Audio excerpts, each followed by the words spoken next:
अस्सलामुअलैकुम। तो आज की जो वीडियो है, जैसा कि आपको स्क्रीन पे नज़र आ रहा है, आज की वीडियो में मैं रिवील करूँगा कि what I scored in NUST entry test NET. कौन से वाला? इंजीनियरिंग वाला, बिजनेस वाला नहीं, मैंने इंजीनियरिंग वाला दिया था। So what I scored in NUST entry test NET engineering in my first attempt. ठीक है, तो 2025 में जुलाई में एनईटी सीरीज़ 4 में मैंने अपनी फर्स्ट टाइम दी एनईटी की इंजीनियरिंग में, और मेरा स्कोर क्या आया वो मैं अभी रिवील करने वाला हूँ। तो चलते हैं। तो ये मैंने स्क्रीनशॉट ले लिया है। Undergraduate admission 2025 NUST national institute science and technology. अच्छा जी, तो ये मैं पहले ही बता चुका हूँ कि मेरे ओ लेवल्स में 92% इक्वलेंस आईबीसीसी इक्वलेंस बन रही थी। और जब एनईटी नस्ट अपना एग्रीगेट निकालते हैं तो उसमें 25% वो कंसीडर करते हैं ओ लेवल्स और 75% कंसीडर करते हैं आपका नेक्स्ट एंट्री टेस्ट एनईटी। तो ये दोनों मिला के आप अपना वो आपका एग्रीगेट निकालते हैं। तो अगर आपने अपना एग्रीगेट खुद से निकालना है तो आप क्या कर सकते हैं कि 0.25 multiply by percentage in O levels plus 0.75 multiply percentage in NET.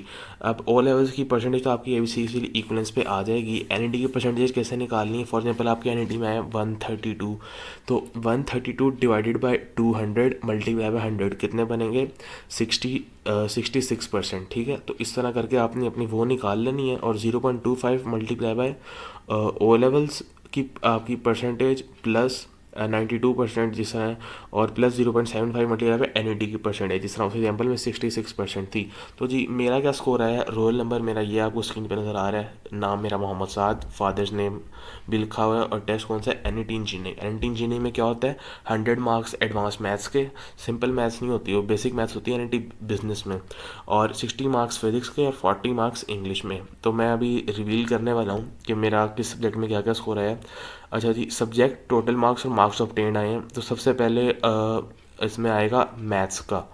तो आप देख सकते हैं कि मैथमेटिक्स टोटल मार्क्स हैं 100 और मेरे कितने हैं? 78। सो आई थिंक कि 78 एक रिस्पेक्टेबल स्कोर है।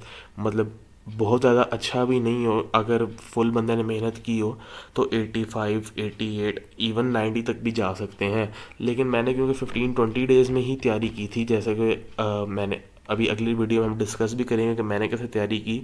तो मेरे 100 में से 78 आया मैथमेटिक्स के पोर्शन में एनईटी इंजीनियरिंग में। अगला सब्जेक्ट हमारे पास आएगा फिज़िक्स।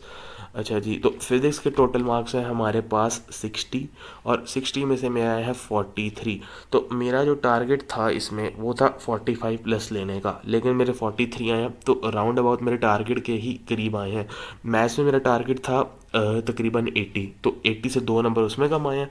और फिजिक्स में टारगेट था मेरा 45, तो तकरीबन 2 नंबर उसमें मेरे कम आए हैं, लेकिन राउंड अबाउट मेरे टारगेट के करीब करीब ही हैं। ठीक है, तो मैथ्स में 100 में से 78, फिजिक्स में 100 में से 60 में से 43। अब अगला सब्जेक्ट है इंग्लिश।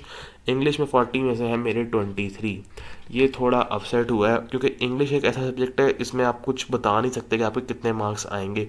मतलब मेरे कुछ ऐसे दोस्त भी थे जो बिल्कुल ही नहीं पढ़ के गए थे। ठीक है, उनके मैथ्स में फॉर एग्जाम्पल 50 है, फिजिक्स में फॉर एग्जाम्पल 31 है, इस तरह 32 इस तरह है। पर इंग्लिश में उनने 33, 34 इस तरह स्कोर कर लिए। तो इंग्लिश एक ऐसी चीज़ है एनईटी में कि जिसमें आपकी, या तो अगर आपकी बेसिक शुरू से ही अच्छी हैं, आपने इंग्लिश लिटरेचर रखी है इस तरह, तो आप उसमें ज़्यादा स्कोर कर सकते हैं। लेकिन अगर फॉर एग्जांपल आपने मतलब इतना आपको शौक नहीं है इंग्लिश का, तो उसमें आप कुछ कह नहीं सकते कि कितने आएंगे। तो मेरा टारगेट भी इसलिए 25 ही था, लेकिन 23 आ गए, 2 उससे कम आ गए। तो तीनों में मेरे टारगेट से 2 मार्क्स कम आए हैं, लेकिन आई एम सेटिस्फाइड, क्योंकि फर्स्ट अटैम्प्ट में मैंने देखा कि बहुत सारे लोग होंगे जो बहुत पढ़ने वाले भी होते हैं 120, 130 क्रॉस नहीं कर पाते। तो मेरे फिर कितने आए हैं? टोटल 200 में से 144। ठीक है, कितनी परसेंटेज बन रही है मेरी? 72।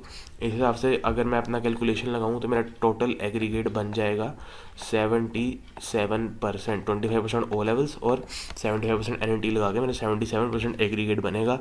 तो अगर पिछले ईयर की लिस्ट चेक करें तो उस हिसाब से computer science, computer science, artificial intelligence और सॉफ्टवेयर इंजीनियरिंग, इन तीनों के अलावा मेरा हर किसी प्रोग्राम में हो सकता है, हर इंजीनियरिंग में, bachelors physics, bachelor of maths, bachelor of chemistry, ठीक है, वो geo informatics, bio informatics, food sciences, वो जो प्रोग्राम्स हैं वो, उसके बाद मे भी डाटा साइंस में भी हो सकता है। Thank you.